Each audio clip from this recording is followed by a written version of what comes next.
Hey guys, Trinity here and welcome back to my channel. I'm just gonna hop right into it. There is a trend that is unknowingly pushing dancers to do away with traditional format as it relates to dance training. But there's something that lies underneath.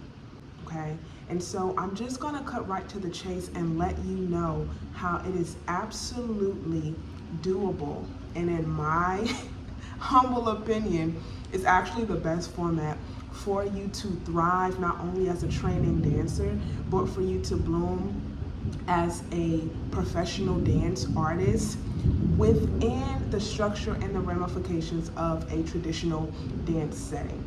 Now, there is just so much on the internet. I'm telling you, I literally get things in my inbox almost daily. A lot of the things help me to sit back and really think through for the purposes of being able to come and speak to you, staying brushed up on that skill set, but also just being aware of what is being pushed out to dancers these days. While there are a lot of different prongs, you have people talking about bodies in dance and they're holding their ideas of that. You have people talking about nutrition in dance. You have people talking about being able to wear what you want to dance, your style in dance, or just being able to exist but not really hold the standard. Not sure how that is appropriate, but not all of these things are presented with something that will let you know right off the bat that you should not go down this path. So I'm just going to tell you, traditional dance training and the traditional structure of dance when it comes to your uniform, okay? Uniformity as in your actual clothing, okay? When it comes to uniformity as far as your actual training, like going through codified technique training, also when it comes to just how student and teacher interact, and then you can take this not even just from a collegiate standpoint, but also with the professional dance field standpoint. These things are all necessary, and they do not stifle your growth. Well, you may be thinking, Trinity, how does it not stifle my growth if I have to dress a certain way, if my hair needs to be pulled back a certain way? How does it not stifle my growth if we're all treading or if we're all doing tendus and we have to do it this way? How does it not stifle my growth if I am in ballet and, for example, I'm in a corps de ballet? Okay, I've heard so many different things. How does it not stifle my growth? How does it not prevent me from being an individualized artist if all of this time, all of these years, semesters, days that I've been training, uniformity has been encouraged, but now all of a sudden my personality has to shine through? How does a traditional dance space training not prohibit that? I'm going to tell you how. Because structure are the building blocks for a strong technical dancer. Structure, and under structure we can also put standards, are the building blocks for a dancer to begin developing their artistry. I know that probably sounds so crazy, and these probably sound like I am comparing apples to oranges, but I'm going to tell you something, and it's something that I highlight in my signature curriculum, Timeless Dance Gems. The effort that dancers put in to their training, this is now within the steps, right?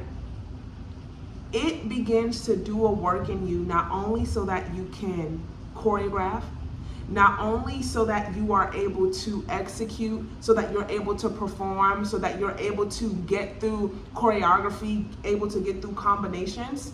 Not only does it do that for you, but it also begins to stir up this respect and love for the craft. And then as you continue on that journey, it also brings out nuances that naturally develop your artistry, your individuality as an artist. It just does. And so if this still sounds to you like I'm comparing apples to oranges, might I suggest that you are going about, or you have been going about, your dance training the wrong way. Perhaps you've been listening to one too many things and you feel like, you know what?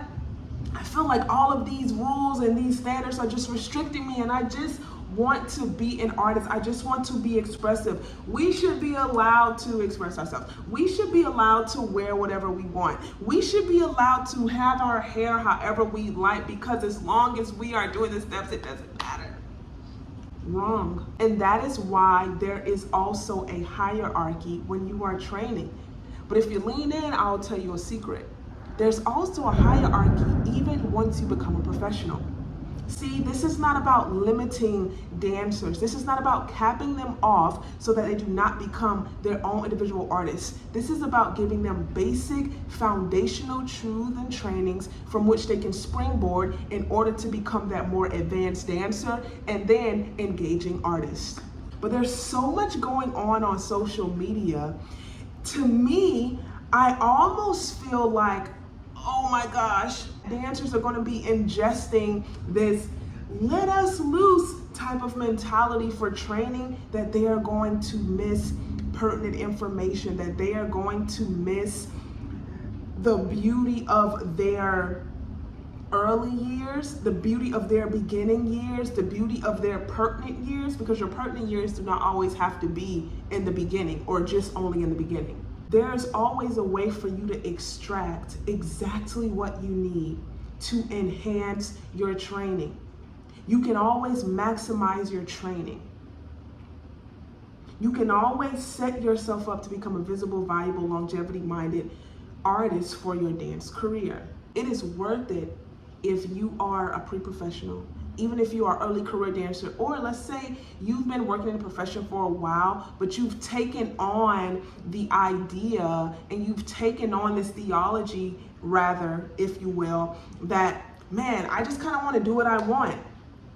And me having no holds bars is where my development and where my artistry, where my individuality is going to shine through. If that is you, I want you to consider this. Strength often is bred through structural training. Strength is often bred through the fact that, man, maybe I can't do this right now. Maybe this is outside of the structure that my professors have, or that my teachers have, or that our coaches have. But I'm gonna follow this. Maybe I have to unlearn some things. That's your girl. But I'm gonna do this. We do not become artists who excel by wanting everything to be given to us because it makes us feel good. That's not how you become your own artist. Contrary to a lot of the budding beliefs via social media, a firm foundation, a strong foundation, a solid foundation in dance training is what will help you to emerge better, is what will help you to emerge as the dancer who can now dissect, the dancer who can now inform just based off of you taking class. You can inform audiences, your director, your coworkers, your classmates, just by the way you interact with the work, with the movement. You can now inform audiences as you're on the stage. You can now inform yourself because the things you've been learning along the way, you've been catching those gems, implementing them. You are doing your best to master them, and you repeat the process, not letting go of the things that are pertinent, but bringing them along with you. And so now you are erupting into this visible, valuable, longevity-minded artist. There's levels to this. We don't get more by doing less of the great things. So, if you want to know more about how you can become that visible, valuable, longevity-minded artist with a professional dance career, make sure you check out my website. Many dance career resources there. Make sure you also join my mentorship group. It's open now. It's open now. But if you're serious about dance, if you're serious about your career, consider what I've said. And also check out my dance career resources and join the mentorship group. You won't regret it. All right, guys, until next time, happy dancing.